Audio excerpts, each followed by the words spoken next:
Knock করে না দরজায়, নক করা সালাতুল হাজত, এটা ইবাদত।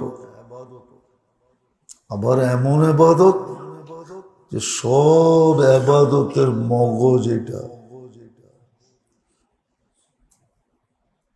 নইলে সূরা ফাতিহা কেন আসতো?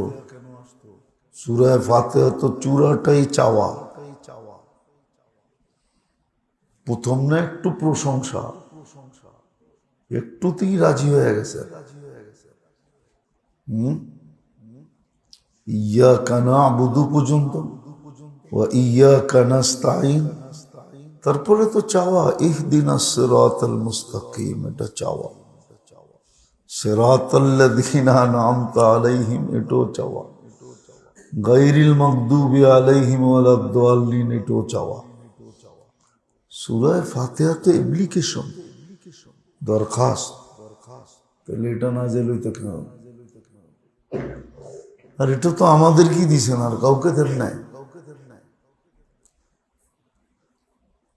তো আল্লাহর মতো সত্তা আমাদেরকে চাওয়ার সুযোগ দিছেন, এর চেয়ে বড়